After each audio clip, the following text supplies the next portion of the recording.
Okay.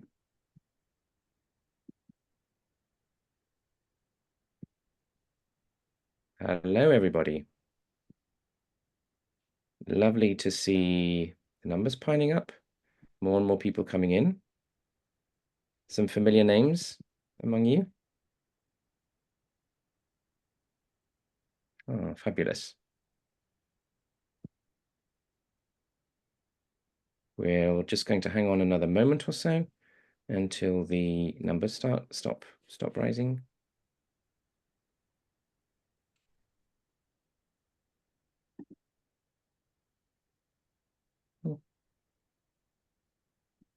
Okay.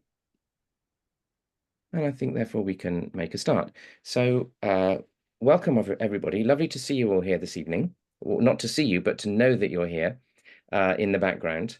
My name's Richard Whitehead. You may have seen me in past webinars. I'm Director of Davis UK and Ireland. And you'll see that there are a number of us on the panel this evening. We're really looking forward to spending the next hour and a quarter, hour and a half with you. I'm joined this evening by actress Louise Jameson. Hello. So Louise is a renowned English actress whose roles on television have included playing Layla in Doctor Who, mostly in the 1970s. But Louise recently again, right? I saw a fabulous short little video. Oh, did you?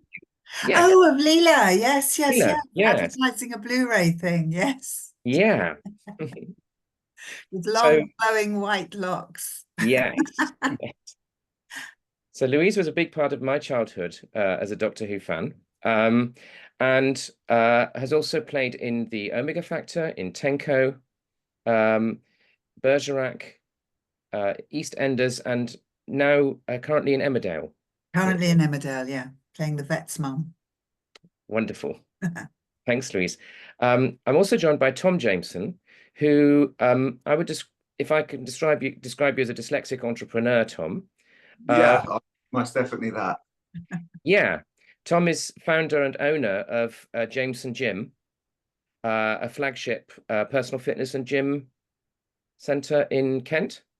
Correct. Yeah, yeah. With personal training, strength and conditioning, physiotherapy, and aesthetics as well. So yeah. Awesome. Thanks. And I'm also joined by my colleagues Marta Jaroszewicz and by Axel Gudmundsson. And I'm going to be handing over to Axel in a moment. Marta and I will be sitting in the background. Marta is a very successful Davis specialist based in Poland, in Warsaw. Axel has been a licensed facilitator for as long as I have, which is over 20 years. And Axel has also played pivotal roles in getting the Davis methods going in Iceland and in the continent of Africa, and is continuing to do so. On that note, I will make myself quiet and invisible in a moment. But what I mainly wanted to say is that the connection between all of us is that 20 years ago, in fact, just over like 20 years and 5 months, I was figuring, Tom, I think ago. Is it really? Yeah. Yeah. Yeah. Tom, you did a Davis program with me. Yeah. I did. Yeah. Yeah. And so I've known Tom and Louise from back then, from the beginning of 2004. So I'm going to now hand over to Axel, who's going to be chatting live with Louise and Tom for probably about 30-40 minutes. Then after that, we've got one or two more things to say to you, and then we'll be throwing the floor open to you to ask us all, hopefully, loads of questions. So, Axel, Louise, and Tom, over to you. Thank you very much. Well, yeah, so about 20 odd years ago, we all, Richard and I, we were kind of fresh out of Davis training, and you were one of his first clients. And I just wanted to begin by asking you, Louise, I guess, how did you discover that Tom was dyslexic?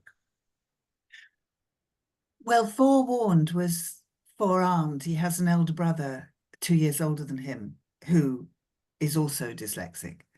But unfortunately, he had left home at the time I discovered the Davis technique, and I couldn't make him take the course much as I wanted to, but I could gently persuade Tom to do it. I knew almost from the get-go, these two incredibly bright, intelligent, interested kids were suddenly just not achieving at school in the way, you know, visually they could name their colors, they could name their letters, but the reading just wasn't sinking in the way everything else was flying. Sport they were achieving, and you know, all the role play stuff they have to do, all the fitting shapes into things they could do incredibly well, but the reading was just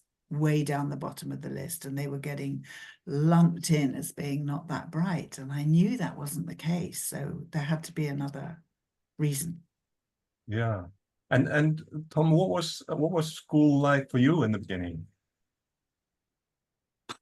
I mean, I didn't have, I wouldn't say I didn't have a bad school life in regards to, you know, having lots of friends, being popular. As Mum touched upon, you know, Harry and I were both very good at sports, and that kind of carried us through from a friendship circle standpoint. And we always had the kind of PE department, the physical education department in our schools back us and, you know, kind of cheerlead us, especially with me. Although we are both dyslexic, as there is with every dyslexic person in the world, I think everybody's dyslexia is as different as their thumbprint. And it's not one shoe fits all for any way of learning or the areas that you may struggle with. So academically, I hated school. I struggled, and because I was trying to keep my street cred, I would act up in class to hopefully be thrown out so that I wasn't embarrassed by having to read out loud to the rest of the class, or, you know, get up to the blackboard, which they were at the time, and write something. And so, yeah, I was probably, the teachers probably thought I was a really difficult kid at times, but it was mostly due to the fact that I didn't want to expose the areas that I was obviously struggling with. Yeah. And I guess the two factors of having loving and supportive parents and having the sport where you excel, that protected your self-esteem.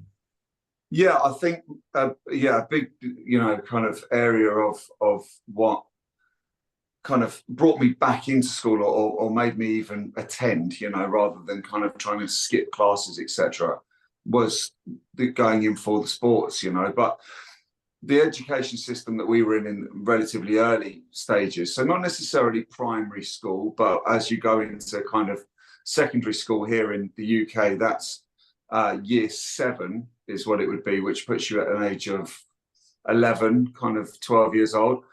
I was given kind of the sports captain roles and games captain for the year, which is kind of a badge of honor that you can wear as you walk around, kind of like the jock would be in the US, I suppose. But the school didn't cater to children with different learning abilities. So they would almost say, if you don't bring up your, you know, scores in your maths, English, science, then we will take that captaincy away from you. So they almost used it as a threat over me, as to try and motivate me to try harder in these other areas. Which once that was kind of thrown at me time and time again, I just knew that the schooling system that I was in at that time just wasn't for me, and I couldn't honestly wait to get out of there, to be honest. Yeah. And you're one of the lucky ones that you saw where the problem really lies, with the schooling system and not with you so much. In hindsight, yeah, at the time it was just teachers being mean and me you know, spitting my dummy out, I think. So yeah, there was definitely a couple of heated conversations with probably my mum and the school, and also with me and teachers. So yeah, it was a bit of a tricky time, if truth be known. Yeah. And you were 18 or 19 years old when you finally did the Davis program, but I presume you had tried a lot of other things before that. Yeah, I mean, I remember having, and again, what you don't want as in school, well, what I didn't want, not what no one wants, but it was to kind of have that teaching assistant sat next to you in the class, because it was obviously exposing again that I wasn't able to learn at the same rate as some of my peers. But there were teaching assistants, there were tutors at home and after school. There was a what was called the Dyslexia Institute, which is a place that Mum found, which was local to us. That again, I would be bribed with a ice bun from the bakery to attend, because it was more education, more schooling, more repetition, which I wasn't overly keen on. What I wanted to do was be out kicking football or playing rugby, or doing something active. So to get me back into any classroom environment was pretty tough. But I had lots of different areas of assistance throughout the years that I was at school. And then after leaving, I'd actually been out of school and kind of in the big wide world for a couple of years before then doing your course. So when Mum proposed the idea of, coming to do the Davis, I was like, I definitely do not want to go back and do any further education. I was working in a kitchen as a chef at the time, which was a seriously hard job, but again, very hands-on, very creative, very rewarding. But then, yeah, it was something that took a little bit of persuasion, but I could never have begun to imagine how something finally clicked. And it wasn't like any other form of tutoring or education I'd had up to that point, to be honest. Yeah, exactly. Keep doing the same thing and expecting a different outcome is a definition. The definition of insanity, exactly. Yeah. Yeah. So Louise, what was it like for you all those years before you found Davis to try one thing and getting lots of recommendation from kind of thoughtful people and specialists? What was that journey like for you? Well, I kick myself because I was given The Gift of Dyslexia, the book, The Gift of Dyslexia, about 4 or 5 years before I read it, because I was trying all these other avenues. I just wish I'd got to it sooner, really. It was frustrating. And I think one of the most wonderful things about the Davis technique is that I too was educated in how to communicate with a dyslexic teenager. The first thing I remember Richard doing, who incidentally is known as the legend now in our house. We don't call him Richard, we call him the legend, because he turned Tom's life around. So, well, Tom turned it around, but Richard facilitated it. We walked into the room and he looked at Tom and said, "What do you want to get out of this course?" And I'm going, now what he wants to get out. And he went, and I need Tom to answer that question. And Tom, so I had to just sit in the back of the room, biting my tongue, going, he needs this, he needs this. And Tom, I remember Tom saying, "I'd like to improve my handwriting." That was the first thing that came out of his mouth. And I thought, there's masses to do before that in my head. Anyway, I watched Tom's handwriting improve in 20 minutes. In 20 minutes. And I think of the hours I spent trying to help Tom make his writing legible. Richard achieved it in 20 minutes. I'm still not quite sure how. And from there on in, it was completely pupil or client led. And if Tom was at all anxious or fraught or needed to break. Richard was incredibly sensitive to that. So we took a lot of 10, 15-minute, 20-minute breaks. And then Tom was back and raring to go. And it just went from strength to strength during the 5 days. Yeah. And you know, this is one of the problems we Davis facilitators face, that the impact that it has just sounds too good to be true. Yeah. Really. And so you went through first approaching school, I imagine, and then like Tom mentioned, tried the Dyslexia Institute and tutors, and I imagine, you know, that put a lot of strain on both your time and potentially finances as well, because this is, even though it trickles out, but day after day and week and month and year after year, until he's 18. How much difference had you found by all this intervention by the time before he came to Davis? I think the Dyslexia Institute was probably the most helpful and the most expensive of all the approaches that we looked at.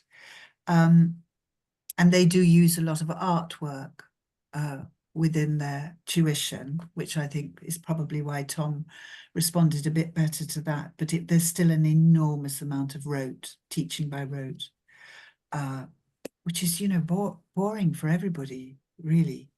And more of the same. Yeah, yeah. And trying to keep that, you know, alive and flowing was tough. All of it was tough. I mean, I found it tough. So goodness knows, Tom, what you went through, you know, and trying to keep him sweet and explain that this is going to facilitate a better life for him if he could only crack it and nail it. But, you know, it's very hard to get that brain in the right place. But also, what I didn't realize were all the advantages of dyslexia. I mean, I think what's made Tom the amazing human being that he is, I mean, I would say that I'm his mother, but he is an amazing human being, is very strongly fueled by the fact that he is dyslexic. You know, he has this ability to have a 360-degree view on not just a space, but a human being. A lot of his work, well, maybe you should talk about this, but a lot of his work is one-on-one, and he's incredibly sensitive and delicate with the way he handles his clients. Yeah, and in his field of work, you know, there are so many dyslexic qualities or skills that come to bear. Of course, being an entrepreneur, amongst entrepreneurs, there's 3, 4, 5 times as many dyslexics as in the general population. So he's one of those. But also in having emotional intelligence and connecting with people, that's another dyslexia strength. And also in terms of physicalities, you know, we've talked about sport and so on. Amongst top sports people in the world, almost, well, if you were to name maybe 12, 15 of the greatest sports personalities in history, you would find that well over 50% of them, probably 60, 70, 80% of them are either dyslexic or ADHD. And Tom is one of those.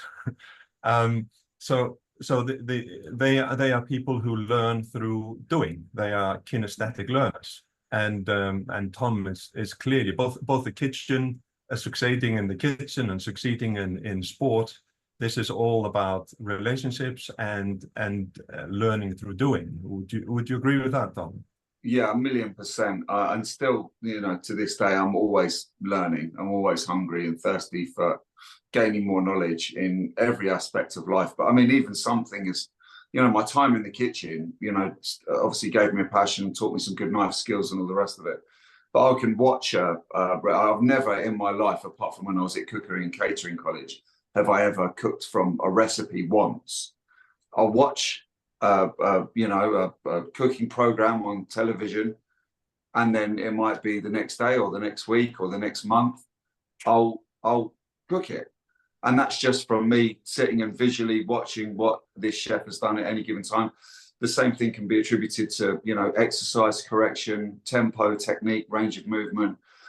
I'm thirsty for knowledge, and with the power of social media, what it is now, and the fact that we can all, you know, see a million different exercises for your biceps on your phone now, there's no kind of end to learning. Of course, when I was having to do my qualifications, I had to learn anatomy and physiology to a degree level, which is, you know, incredibly hard, and never in a million years did I think that would ever be possible. But after learning the tools that are needed in order to be able to retain information, and especially the most important thing is information that I'm passionate about.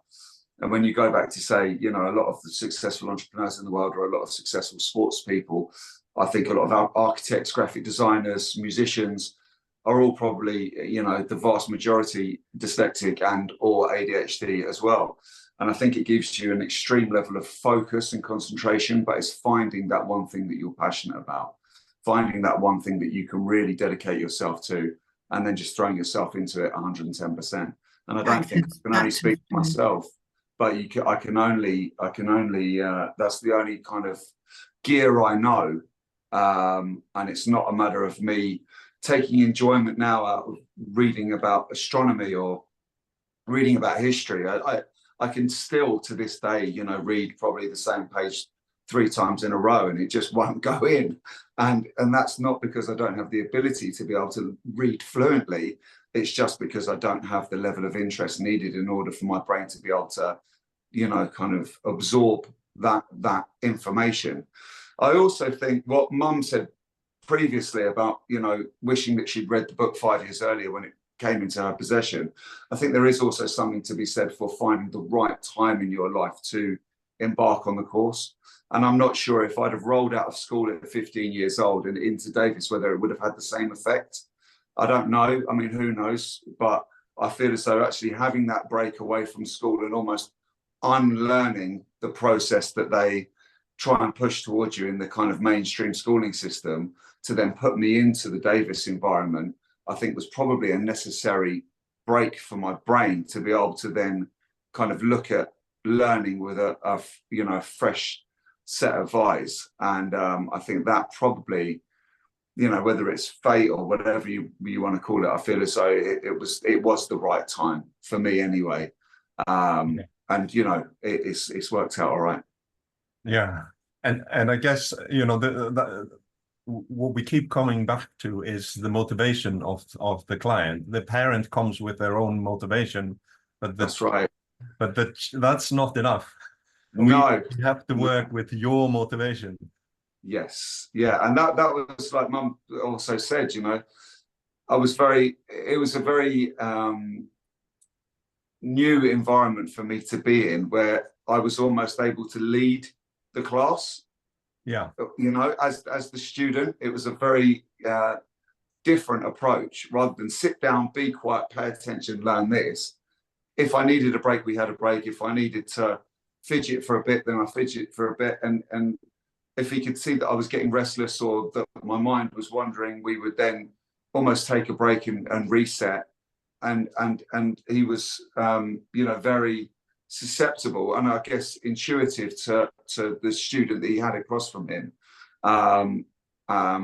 So yeah, it was definitely a different way of learning in every aspect. And actually, you know, I would come out of there happy and I don't know, bouncing. Yeah, maybe bouncing. But, you know, I felt like I'd enjoyed the time that I was in there and what I'd learned. And did resent having to go back the next day, which when it came to me and kind of one-to-one tutoring was unheard of. So it was a really refreshing way to learn and actually a really enjoyable way to learn also. Yeah, we've talked quite a lot about how the fact that this is very different from other approaches and of course very client-centric, very focused on you, the client. And by the way, you know, we let a 6-year-old or 7, 8-year-old pretty much we share the direction just as much with little ones as we would have done with you as an 18-year-old.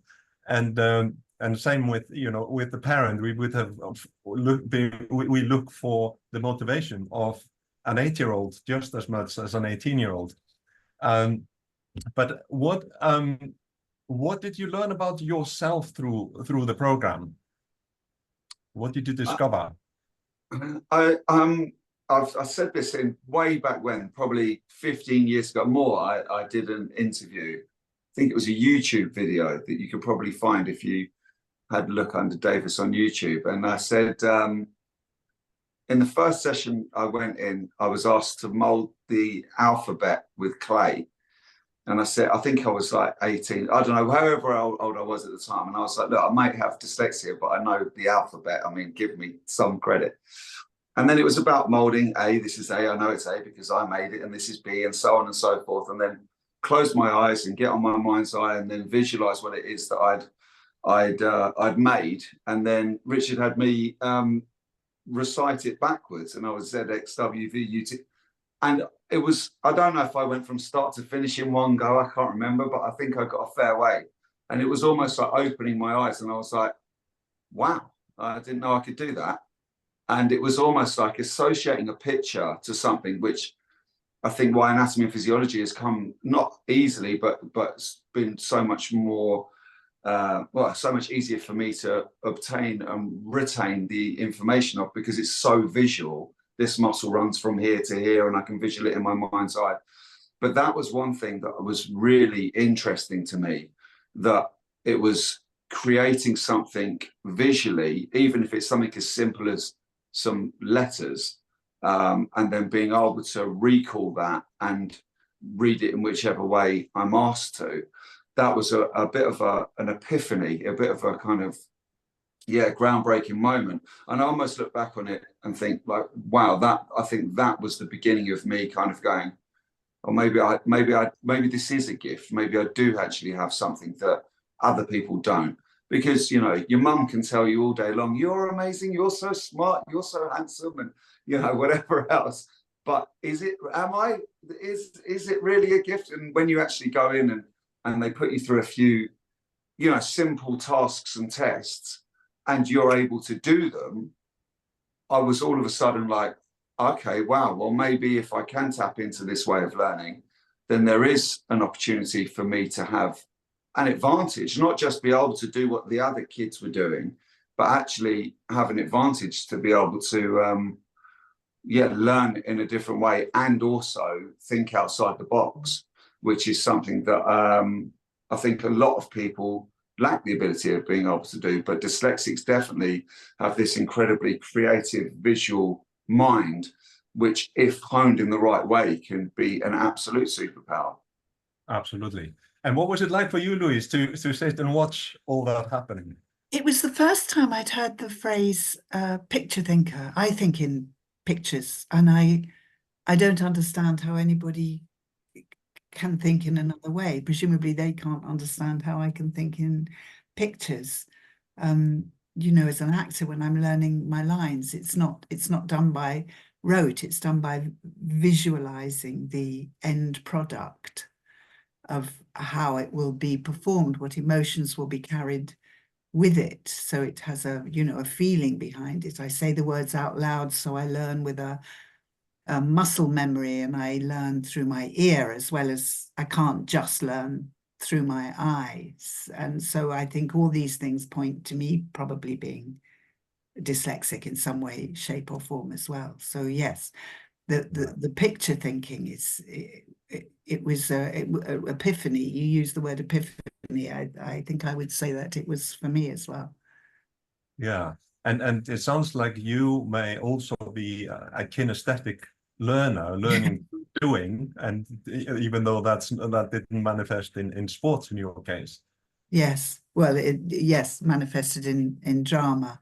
Wasn't bad at sports, but I didn't have either of my children's abilities, that's for sure. Yeah.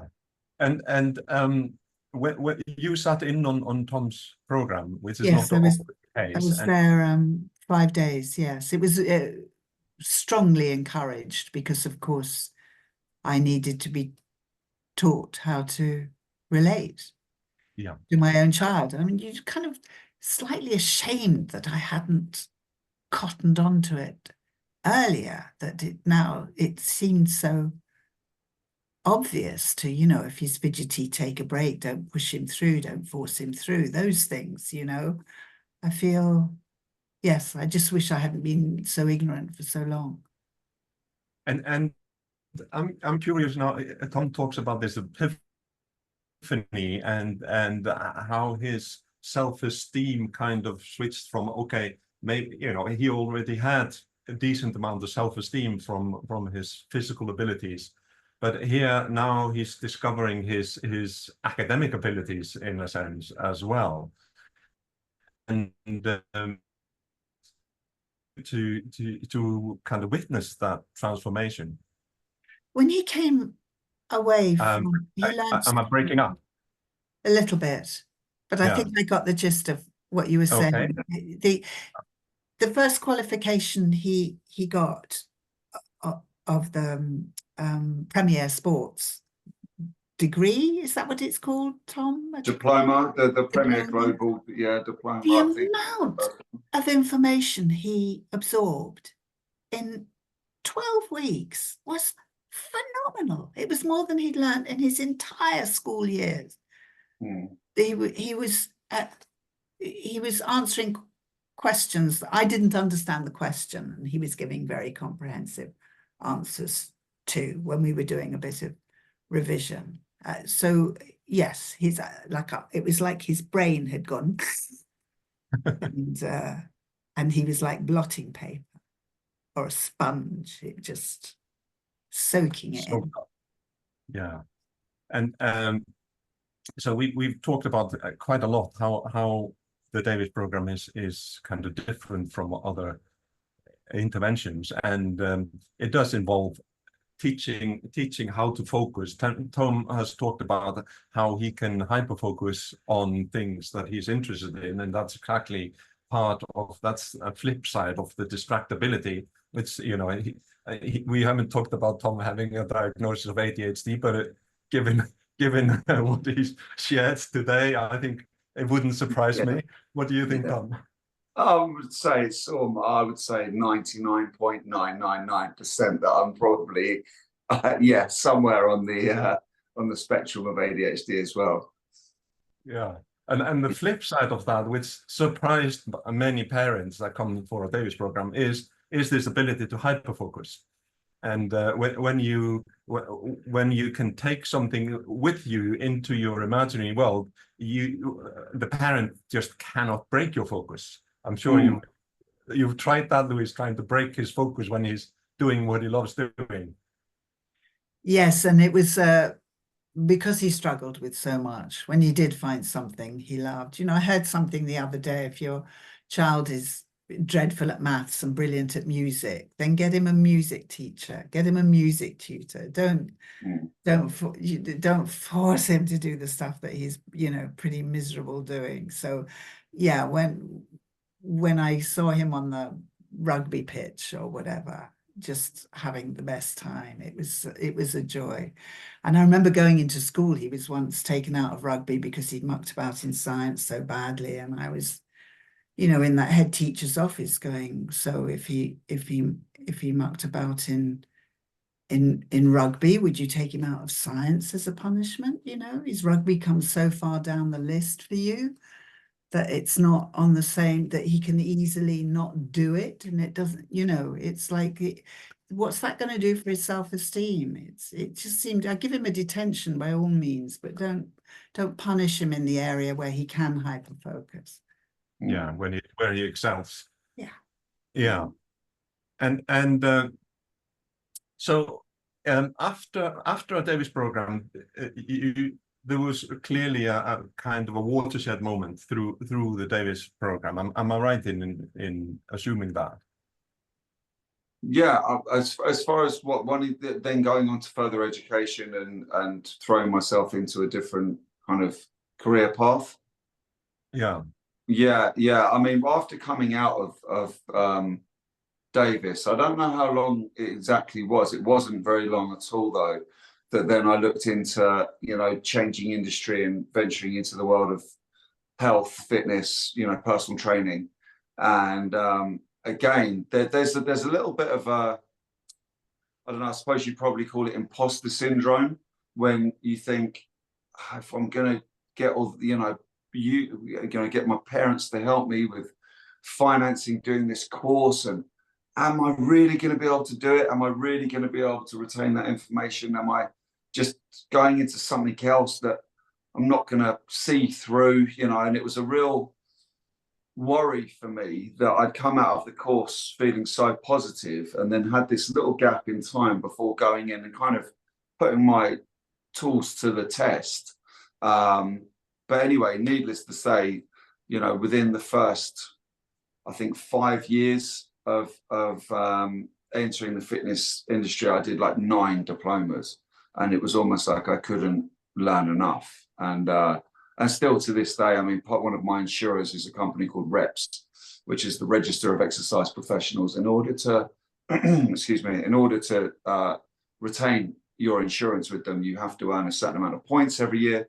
And the way that you earn your points is through doing further qualifications. So they make sure all of their fitness professionals that they look after are at the top of their game. So it's and I've also diversified into other avenues of aesthetics and physiotherapy, etc., over the 20 plus years I've been in the industry now. But it's meant that I've constantly had to stay sharp, and I suppose keep using the tools that you guys and Richard gave me. Yeah. And have you needed any further interventions since Davis? No, I haven't. I haven't actually. It's been the way that it's a very strange kind of feeling. I didn't come away with there like, practice it, that's it, I'm sorted or fixed or whatever. It's a kind of a subtle change that happens almost in the back of, well, how I feel, in the back of your mind's eye, that when you're able to then apply yourself to some learning, you have the tools there to be able to call upon. And I just didn't have them there before. It was like trying to screw in a flathead with a Phillips, with a crosshead. But I just didn't have the right tools. They just didn't fit. And then all of a sudden, I was able to, take a textbook. And now, don't get me wrong, when I was doing my qualifications, I took notes in class, and although my handwriting had improved tenfold, when you're making that many notes that fast, I would still have to come home every single night after, being in lectures for 6 or 7 hours and rewrite in my Davis handwriting everything that I'd learned and highlight and make sure so I felt as though I almost had to do twice as much work as everybody else in order for that information to really be nailed in.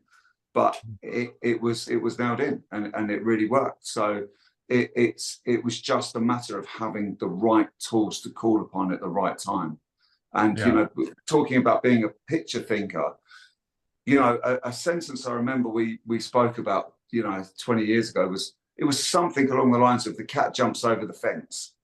That was I was made to read, and it was like, cat picture jumps, maybe a picture, over no picture, then no picture, fence picture. And it was these trigger words in between. It was like, I could read the word elephant, but the it's, the where's, the who's, the what's, the how's, there were no pictures associated to those. So as I was trying to read a sentence, that's what almost broke up my flow and made me more robotic in the way that I read, because there were no pictures associated to these trigger words.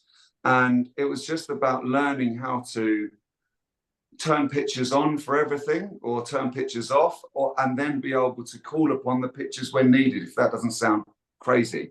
It makes perfect sense to me. Yeah, and that was a real, like I say, when it comes to anatomy and physiology, never in a million years would I have thought I'd have been able to read the word sternocleidomastoid, or spell it, or tell you where it is. And now I can do all of that. So I can only attribute that to one, being a picture thinker, and two, having the right tools in my internal kit to be able to read and retain that kind of information.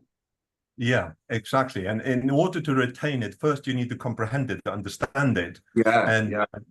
And for you as a picture thinker, understanding something means to be able to make a picture of it. Yes.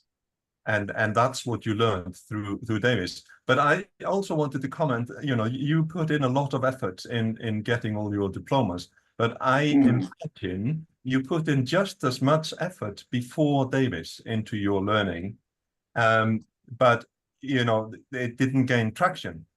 Yeah, I think the thing that when I was in kind of state education, I would try once, I would fail once, and I would be very quick to be like, no.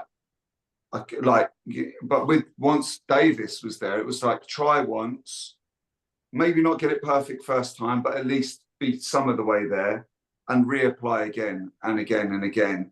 And then, like I said, I've never in my life gone to a history class when it's school, taken notes and gone home and rewritten everything I'd learned in that class again.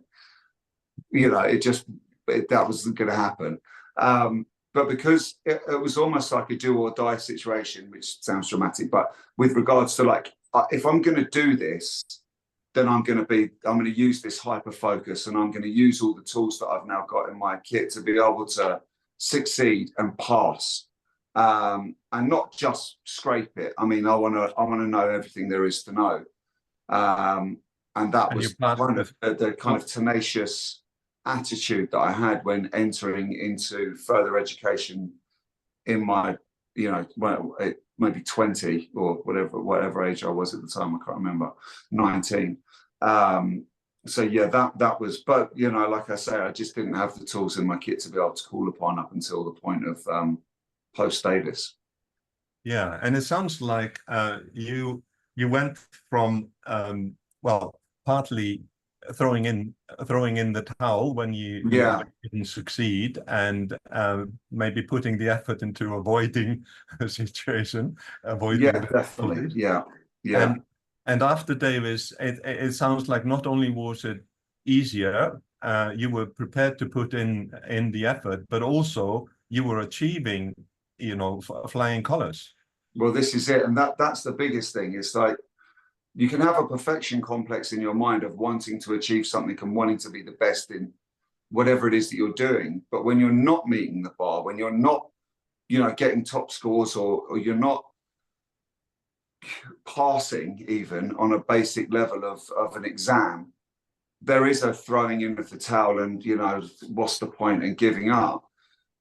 So being able to go into whatever it is that I've done pretty much since, you know, within the areas that I've tried to explore professionally, I've gone in 110%, and I can only attribute that to the level of learning that I'm able to achieve now. You know, I think that's been a real game changer for me. It's been a real light bulb moment that was like, okay, not only can I read and retain, but I can also then deliver it in layman's terms a lot of the time, because a lot of the qualifications that I've done, if I was to speak to any of my clients in the way that I was learning through the textbook, they wouldn't have a clue what I was talking about. So it's almost the filtration of information that you need to learn and retain in order to be safe and well qualified and pass, but then also being able to break it down to deal with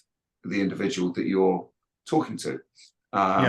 It's been a real skill that I've honed as well post Davis. Yeah, and that skill you're talking about, that's what we refer to as mastery. You take in information and you apply your own creativity, and you attach it to your existing knowledge, and you reformat it.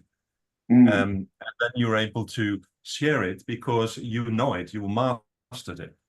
That's it. That's exactly it. And Louise, it's also a way of it's also a way of retaining the knowledge as well, isn't it? If you can learn something and then you understand it and then you can teach it, then you have a really good understanding of like it's in your DNA somehow, if you can impart it.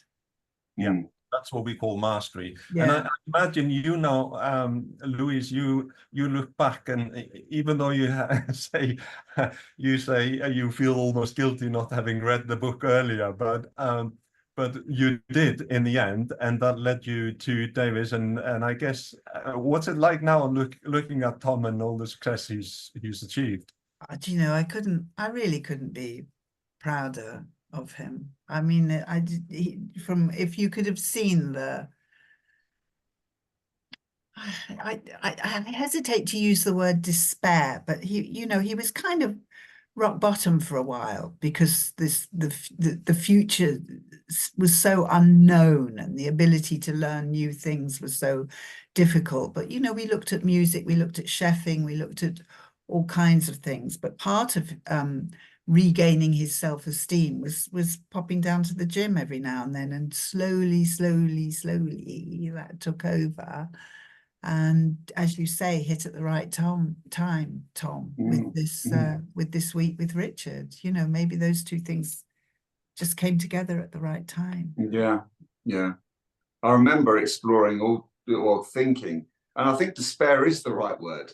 I remember kind of coming out of school with no qualifications and a really uncertain future, and I had other friends that were going off and doing A-levels in university, and or moving into industries, working for big corporations. And I was like, I don't know, where should I be, a delivery driver? Not that there's anything wrong with that, but I was like, I kind of had that bit of a chip on my shoulder that I wanted to achieve more, and I wanted to be more, and I wanted to, have more. And I don't just mean from a materialistic standpoint, but I had this yearning inside of me, which I still have very much today. But there was a time that I was thinking, what the hell am I gonna do? Like, what am I gonna do? Where am I gonna go?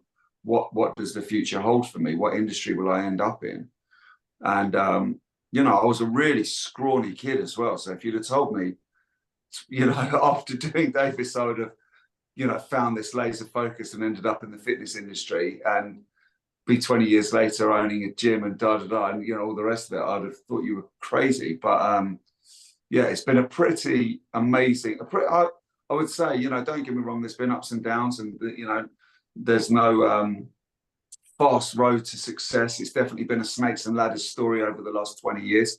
But the real getting on the board to start to play the game was the Davis course, and that gave me my entry in order to be able to start this process, in order to try to be the person that I aspired to be or thought I could be. But the Davis course for me was the real, it was like getting on the board game of life to start taking your journey. And up until that point, I didn't have a ticket. So. And on that note, I think we should pass over to the legend, Richard. The legend, yeah.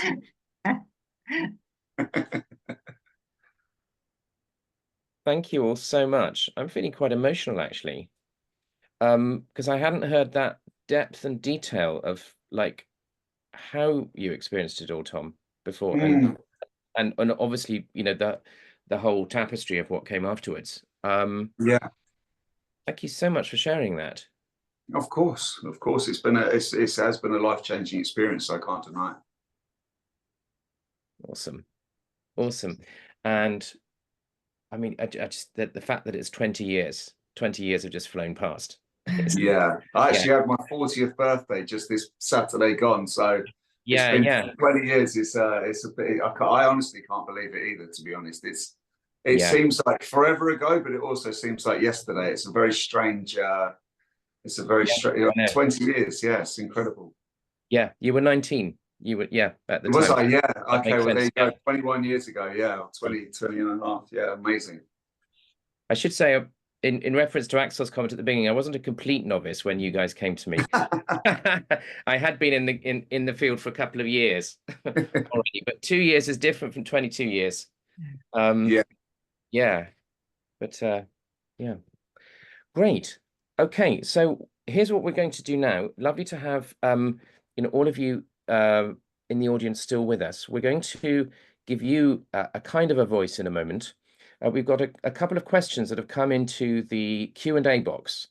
The Q&A box is this strange beast that we have in a Zoom webinar that you don't have in Zoom meetings. It's separate from the chat box. It's along kind of to the right of it. There's a kind of a square thing with a question icon. And we're going to invite you to put questions into that box that we sort of as a whole will then look at answering. The most appropriate person for the question will then answer what you're asking. Before you do that, there's a couple of things that we want to do. First of all, I want to share with you an opportunity to experience the full range of the Davis techniques. This isn't about the one-to-one program that Tom experienced, which is far and away the best way of experiencing Davis.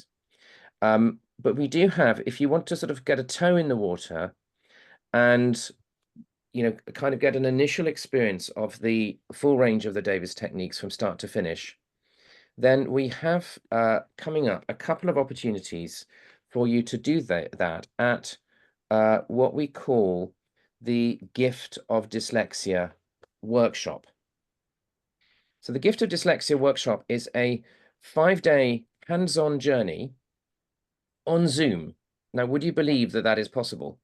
There's a few people one or two people in the audience who've attended this. So if you would like to comment whether a hands-on experiential workshop can be run on Zoom, well, with Davis, you can.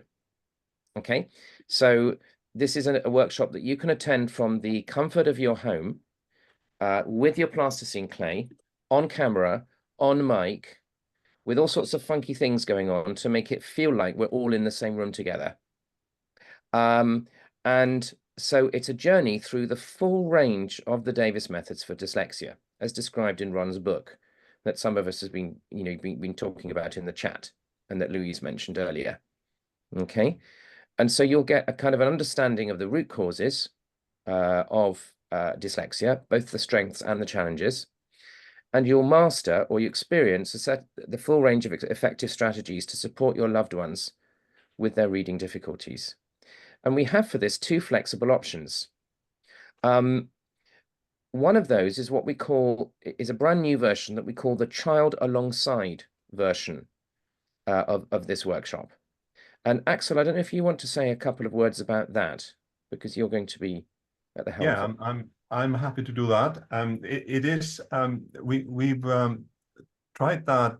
We've done that once. We've run the fast track version for many years, and that's a kind of a stalwart of a Davis training, and it's the first step in the full Davis facilitator training as well. But now we have this new format, which is also online, but this format, you sign up with your child, and you spend in this case over 5 weeks, so 2-3 hour sessions per week, where we are kind of training you in working with your child, and then in the days between the sessions, you are applying it with your child. And the first version we did was actually over 10 weeks, and by the end of 10 weeks, all the kids in this workshop, they were all reading fluently. They had experienced all kinds of different age, but experienced a similar transformation as Tom. Maybe not as full, because of course doing it just kind of with support like this, it doesn't give you the same experience as a full year's training as a Davis facilitator, and maybe 22-year experience like Richard and I have. But it is almost guaranteed to make a dramatic change in your loved one's reading ability. Thanks, Axel. And the fast track version, that is a version that you would attend on your own. It's the same content as Axel's workshop, but it's all delivered over 5 days. That's a good starting point for a professional who is wanting to enrich your existing work with, the full range of the Davis techniques, or a parent, if you're wanting to equip yourself to work with a loved one after the course. It also serves as the first stage of the facilitator training. So if you want a career in Davis, then either of these two workshops can serve as your starting point. Now, we've got these two options, 22nd of July to the 22nd of August, or the 24th to the 28th of September.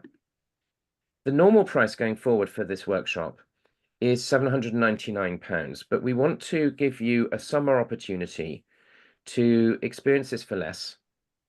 Okay, so we're offering for a limited period the opportunity to take this workshop for £599. That applies to either the July-August one with Axel or to the September one with me. Okay, but only until the close of next Tuesday, and we've only got 8 places on each workshop available at that price. Okay, so it's just our gesture to you as the summer goes on. Okay, if you're wanting to do this, to grasp this opportunity for you and your child, or if you can't make the summer one, but the September one is an option for you, we don't want you to be denied that either. Okay, and so how do you access this? Well, I'll drop into the chat in a moment the davismethod.co.uk. There's an address there that you can go to in order to find out more. There's also a little video there about the workshop that you can watch. And then if you then decide to go through and book, then you could use these coupon codes. So Summer Alongside is the one for Axel's workshop. Summer 24 is the one for my workshop. Okay, that's optimistic, isn't it? Looking at September as still summer, but why not? It will be. Okay, so I've just dropped that into the chat now. And so we're going to move into Q&A. While we're, and I'm seeing a number of questions accumulating, which is really great and really exciting. While we're doing so, while we're moving through the questions, we're also going to ask you a few questions in something that we call a Zoom poll. Now, if you've attended one of our webinars before, you'll have experienced this. This is an opportunity for you to just say briefly, your experience this evening. And also, it's also an opportunity if you're thinking, well, where do I go next with Davis? I really want to chat to someone. Okay, there's this workshop, you've got courses, you've got programs. There's programs for dyslexia. There's also programs for maths, attention focus, autism. Whoa, there's so much, Davis. Where do I go with this? And how can I make this work for me? Then you're very welcome to request a free individual consultation with one of our experts. And if you want to do that, you can use the questions that are coming up in the poll in order to do that as well. So here and now, you can set that ball in motion. So I'm just going to pop that up now, and I think that has now appeared on the screen. And while that's going on, we'll now move into the questions. We've got a number of them now. So the first question. Just jump in here before you do Yes. that? Just mention that this poll here I can see on the screen. It's longer than you can see. You need to scroll down. Yes. Apologies. It does go on a little bit. It's just that if you are saying yes that you want one of our team to talk to you, then going through and completing all of those questions gives us a really good steer so that we can kind of hit the ground running in getting you the right sort of consultation support that you need. And this is an absolutely free service to speak to one of us for up to half an hour. So that's why it's so long. Okay, so first question that we've got. Hello all, thanks for this talk. I'm interested to know, Tom, if you are thought to have ADHD, so if you are thought to have ADHD, do you or did you have tinnitus, ringing or buzzing noises in ears like water or electricity? And if so, did Davis alter that at all? Only after big nights out, I think. I didn't necessarily suffer with that in my normal schooling days. One thing I definitely did struggle with was the kind of what I can only really describe as kind of rivers running through the pages. So as I was looking at the words on the page, there was almost a separation between the words. and I tried a number of different coloured overlays, which I think did make a bit of a difference. But again, kind of readjusting and finding that mind's eye, finding that point of focus was the thing that really stopped the words jumbling. But no, as far as tinnitus, kind of ringing, or any vertigo sensations or anything like that, no, it wasn't something that I struggled with. But that river running through the page was definitely something that I really struggled with back in the day, I remember, but isn't an issue for me now. The only thing that Louise. Yeah, can I ask the two practitioners, have you had some good results from getting tinnitus under control? So I only have one really amateurish account to give, Axel and Marta. I don't know if you have anything else, but I had a frustrating experience. Frustrating, I'll tell you why in a moment. But a work colleague, I discovered like 3 days before this work colleague was due to leave the country, that she suffered from tinnitus. And I just had an intuitive tweak. And I said, look, I have no idea whether this would be of any help. We discussed it, and, as our understanding was both that there's no final understanding as to whether tinnitus is physiological or is a form of perceptual distortion. And I said, well, if it's a form of perceptual distortion, there's something we could try, and we could see what happens. And I only got to spend like an hour and a half with her before she had to then catch a plane. But we use something that we call the ting in Davis, which is a Davis auditory orientation technique. It's something that you learn about in our workshops. It's a kind of an auditory form of the orientation method. And all I can say is that after she did the ting, she said the tinnitus is greatly reduced. And then she had to go. So I never got to actually, work further on that. So all I have is that one very, very brief experiment. So I can't, I can't say anything definitive on that. Axel and Marta, do you have anything? I don't have experience of working with tinnitus, but dizzy spells definitely. And my wife, for example, had very severe dizzy spells, and we were lucky enough to meet with Ron Davis himself, and it took him 15 minutes to sort that out. And she had been struggling with that for years and years. Wow. Marta, do you have anything? No. Okay. So sorry, we can't say, yeah, we have the answer to that one. We have just a few little,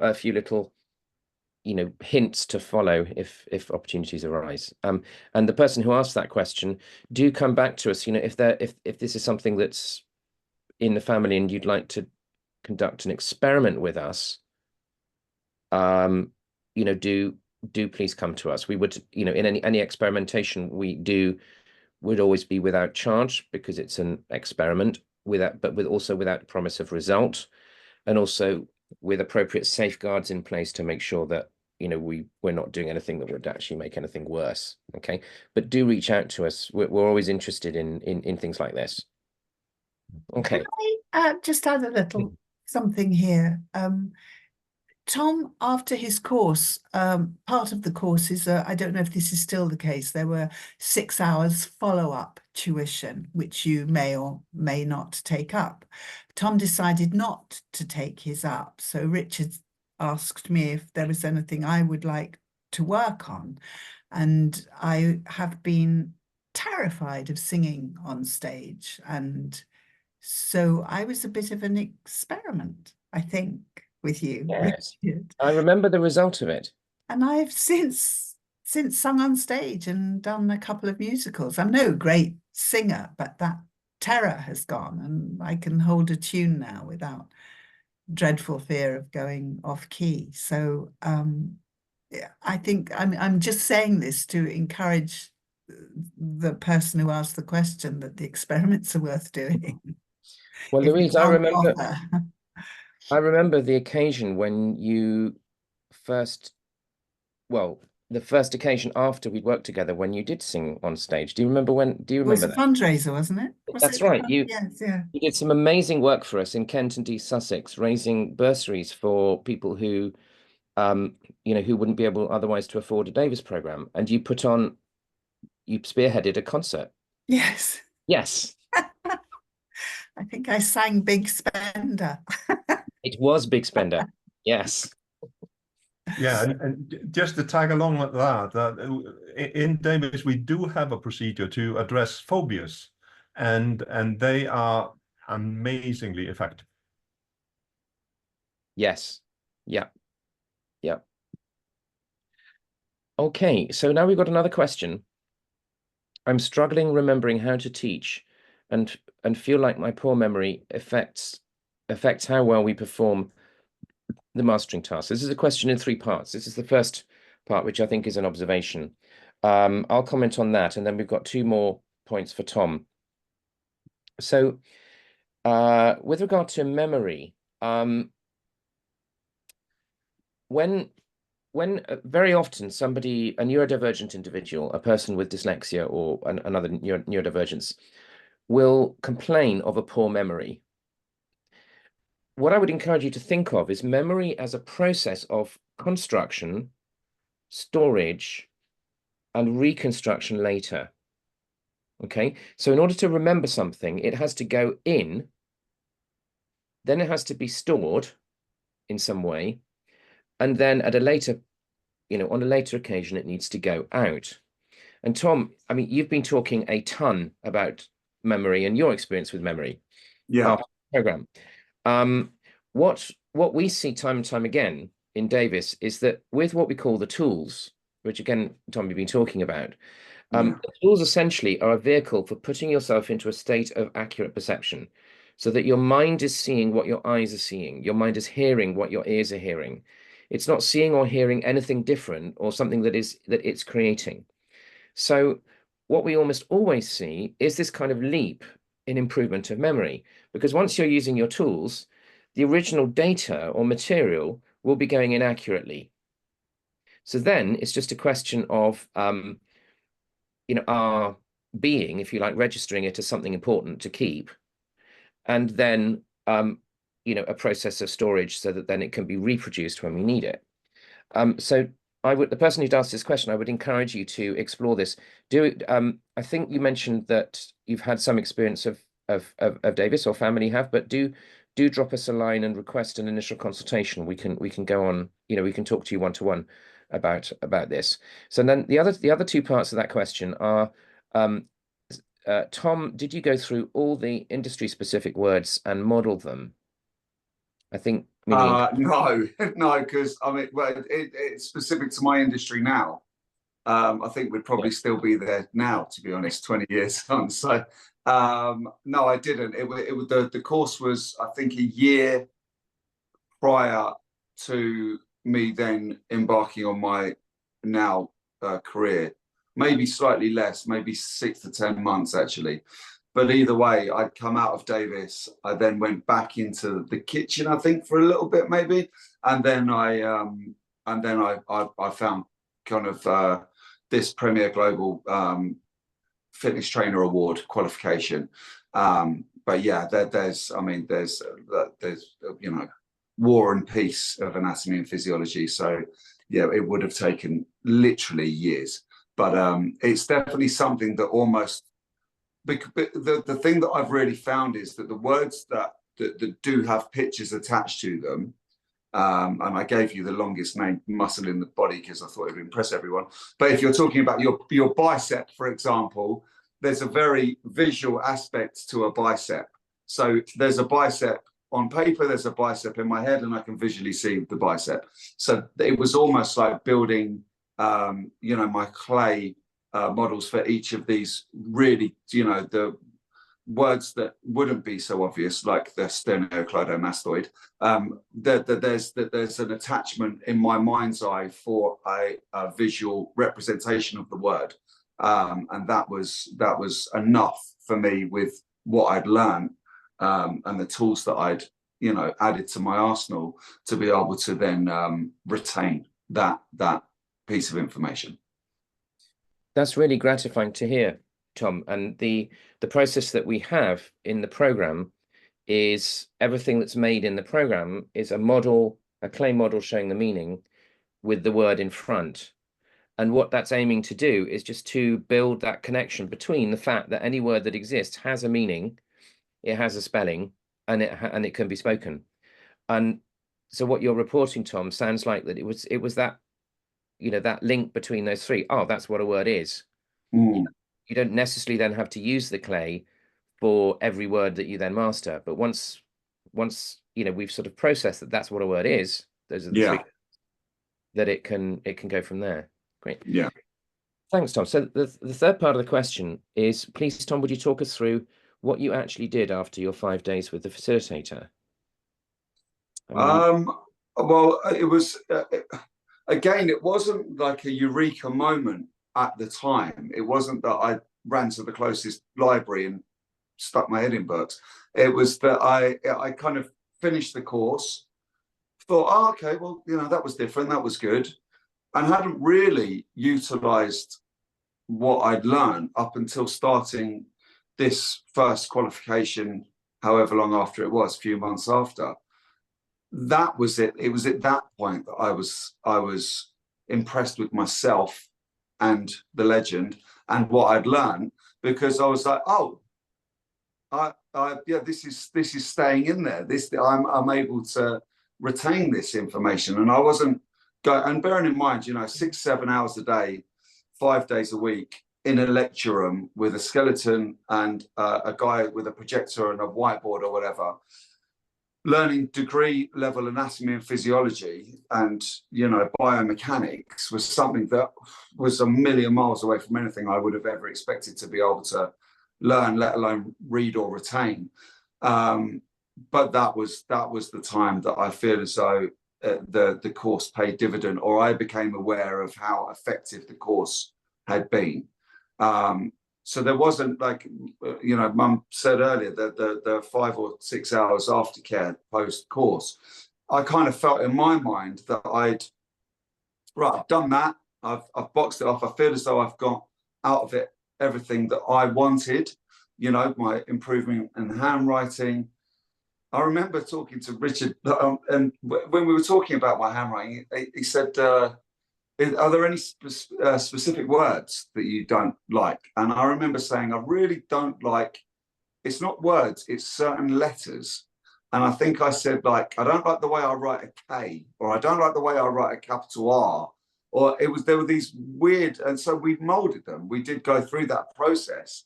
And even these specific letters that I just didn't, I don't know why, but didn't like the look of how I put them down on paper. And that changed, you know, it was like building a new picture to how I literally put pen to paper. But like I say, you know, my handwriting was somewhere between hieroglyphics and graffiti, and then turned into something which by no means was scroll-esque or worthy of many a Christmas or birthday card. I still have my wife now write the majority of those. Otherwise, you might get it in shouty block capitals. But my handwriting improved definitely enough for me to be able to then find it legible, so that I could then go back and take my time over it a little bit more. But immediately post-course, in order to go back to answering your question, there wasn't anything specific that I straight away jumped out and did per se.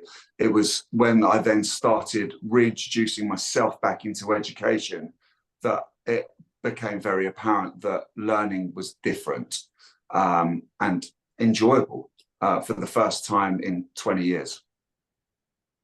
Can I follow on from that?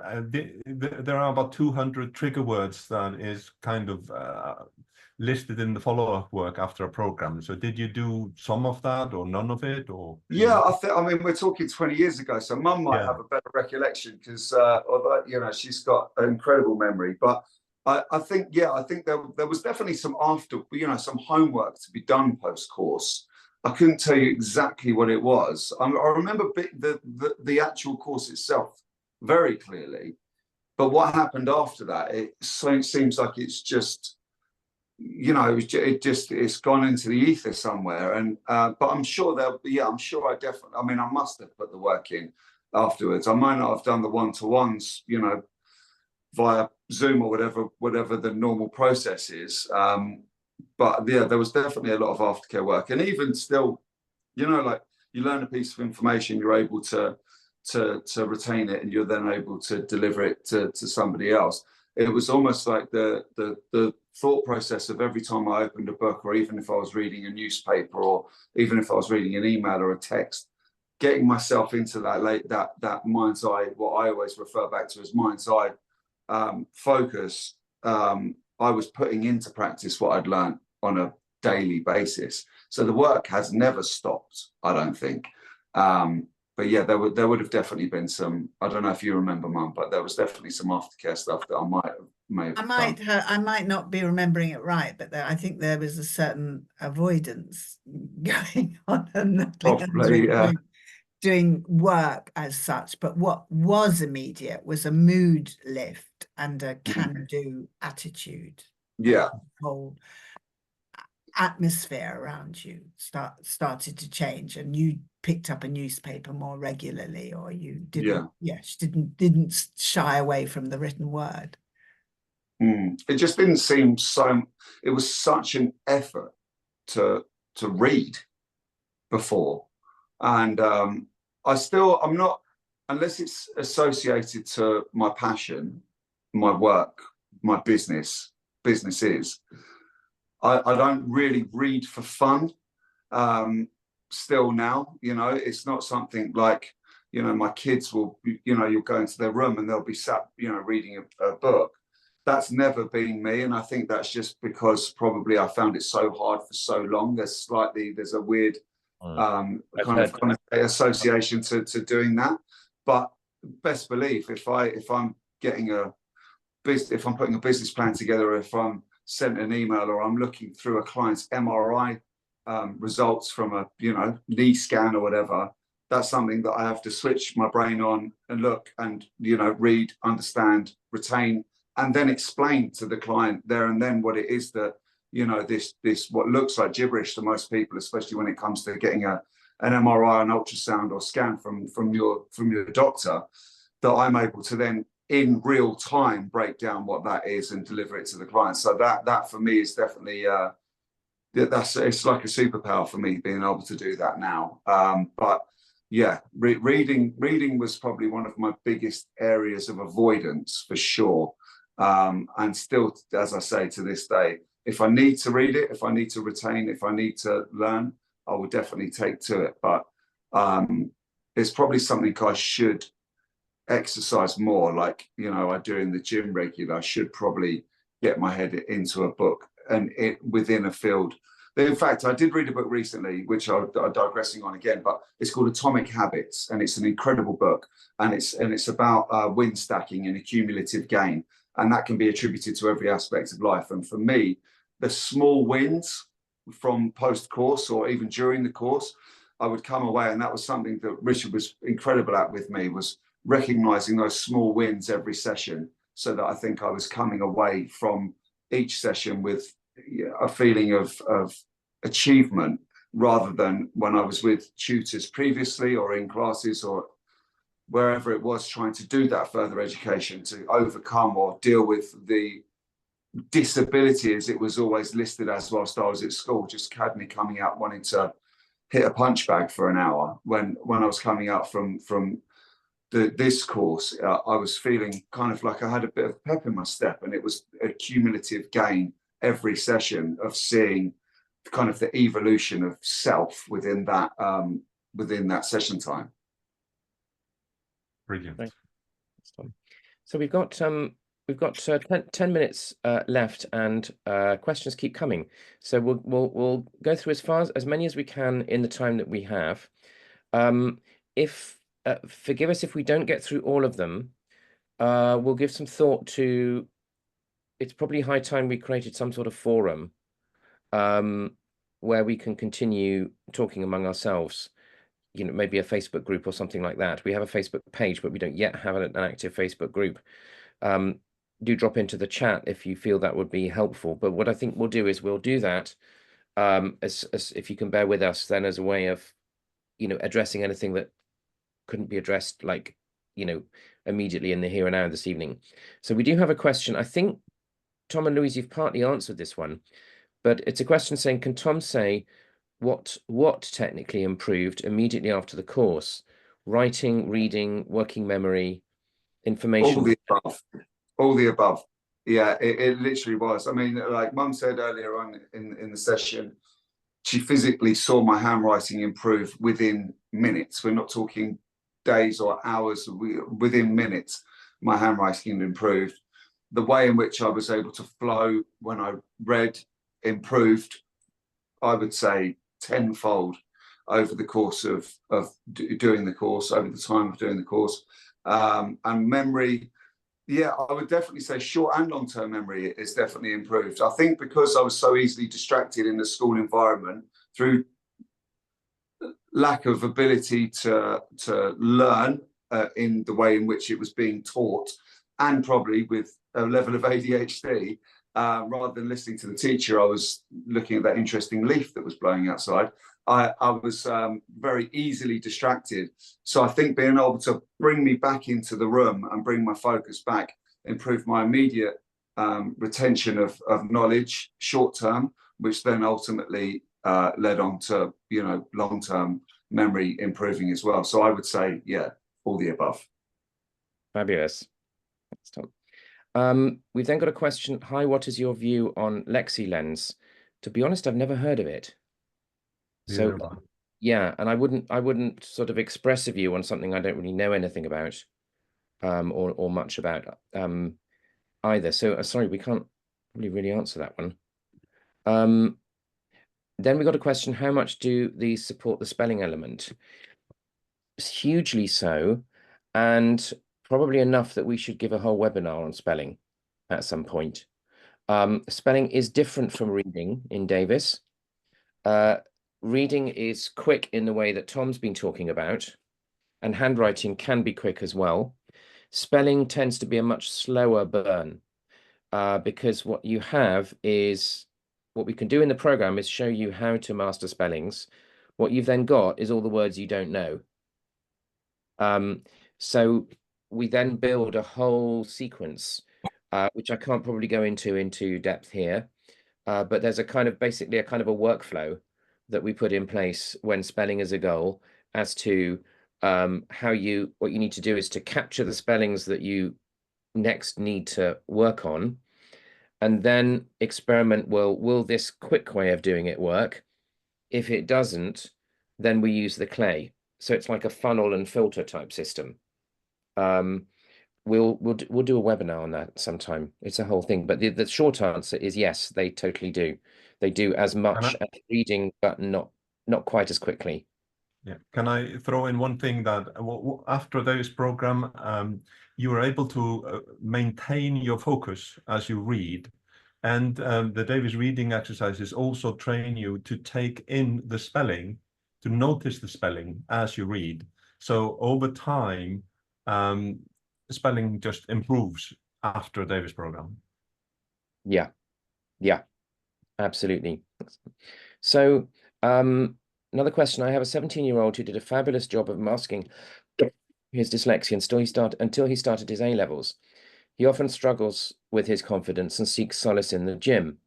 He's unsure what to do after A-levels. I'd like to recommend the Davis program to him, but think he will resist the idea of more learning outside what he has to do at school. Tom, what advice could you give him? Tell him to give me a call. I'll talk him around. Yeah, I mean, if he's interested in the gym, if he's interested in kind of the, you know, I mean, I think all young guys are now, right? So 20 years ago, it wasn't quite the same as it is today. But if he can look at anybody for a, you know, brand ambassador or a representation of what can be done through, you know, getting involved in the program, I'm here, ready, willing, and available. So if he, in all honesty, if he does want to reach out to me through social media, through Instagram, Tom Jameson Gym, by all means, feel free to drop me a DM, and I'll happily send him an audio note or something and just tell him to take the leap of faith and give it a go, because I promise you he won't regret it. We said just before we started, Tom and I, just before we turned our computers on, that if we can change one young person's life, this will be worth doing. Maybe that's the young person. Maybe so, yeah. Bless you. Bless you both. Okay, so we've got just another brief comment on tinnitus. I'm going to just skip through that if that's okay, in the remaining 5 minutes. So how do you know, next one, how do you know that you have picture perception? My daughter was asked and she said she sees no pictures. She's 7 years old. If she sees no pictures of words when she reads, does that mean that Davis wouldn't help as it deals with visualization of letters and words? It absolutely doesn't mean that. There's two things here. Firstly, everybody is actually a picture thinker. If you weren't, you wouldn't recognize your best friend in the street. That is a function of picture thinking. But for some people, the pictures are too fast for you to consciously catch them and know that you've seen them. Okay. In fact, most of our mental imagery is what we call subliminal speed. Okay. We don't know we've seen it. Dyslexics seem to be good at being able to slow down their pictures enough to be able to see them when they need to, and to be able to see them vividly. However, there are also a significant number of dyslexics who I've worked with who are much more feely touchy, much more kind of tactile kinesthetic in their thinking style. And we have a separate suite, a separate version of the tools for the more tactile kinesthetic individuals, or for people who don't relate to having pictures. We also have an auditory route, which was touched on earlier. So no, absolutely, Davis can help in such cases. Okay. Question, did Tom have any problems with spelling and maths before Davis? Has it improved after the course? Are there any maths and spelling issues now, 20 years after the course?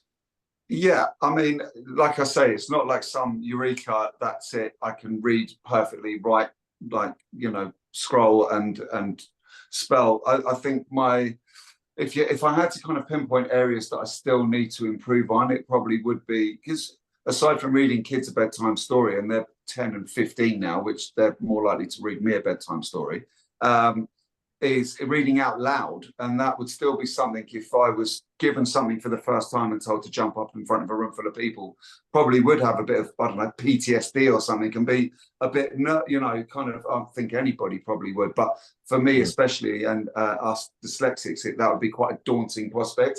I know that my punctuation can sometimes need a little bit of help. So if I'm having to compose emails to clients, I still rely on, you know, I've got an incredibly bright and helpful wife, that if I'm like, can you just give that the once over before I send it off, you know, if it's a business plan or something, you know, serious. But yeah, and I would still favor now composing most of my work through email or through laptop than I would write it, just because I think it, you know, will look more professional, and I know that I can use the trickery of the technology to help me out with certain spellings, punctuations, whatever it might be. Mathematically, I've always been quite good with maths. So that's one thing, aside from when it comes to long maths, which my eldest son's doing now, which is complete lunacy as far as I'm concerned. Can't get my head around that at all. But, you know, basic kind of day-to-day maths and stuff that we would need, that wasn't ever an area that I really struggled with. And it's definitely something that, you know, even like if you take with money, I'm very kind of structured and controlled with how I look after all of that. So that definitely improved post Davis, and is definitely an area that I don't feel like I struggle with now. But yeah, there's always work to be done, right? There's always areas that we could all improve on. But like I said earlier, if you had to say to me, what areas did you feel as though you most benefited from doing the course? It was kind of all areas, but definitely handwriting, reading. I would say they were probably the two biggest ones, and then kind of spelling, punctuation, maths, you know, etc. Memory definitely was up there with some of the ones that improved dramatically. But I benefited across the board. But I would say my reading and my spelling were probably my handwriting were the two biggest kind of changes. Awesome. Well, Tom, Louise, Axel, thank you all so much. We've got a few questions left that we haven't had time for. I will say briefly to the person who asked about the ting, I do have something. Please do ask your practitioners to reach out. That's going to sound really mysterious now, but just as a quick answer to that, yes, the answer to that is yes. Okay. Also, there's a question of whether we see more improvement with older pupils than younger pupils. Not generally. There's a variety of factors that we screen for prior to the program in order to ensure it's going to be successful as it can be. And if we think it won't be, then we say so. Can I throw one thing in there? Because the greater room there is for improvement, the greater improvement we tend to see. I think that comes in there. Yes, that's also true. Yeah. So on that note, we decided to stay in the main webinar this evening. Those of you who've been with us before, we're not doing what we call a coffee meeting on this occasion. We decided to give full rein to your questions. Okay, I hope it's all been it's been an enjoyable evening for everybody. I've certainly found it very moving being here. Thank you so much, Tom and Louise, once again. Thank you, Axel, for asking Tom and Louise all of those questions. Thank you, Marta, also for your support. Thank you, everyone. Our next webinar will be on July the 18th. We're going to keep it a little bit mysterious for a couple of days, but look out for emails. It will be a topic related to the dyslexic experience in education, okay, in school-based learning. All right, so look out, and there will be an email on that very shortly. And maybe see you there. All the best for now, everyone. Thank Bye. you.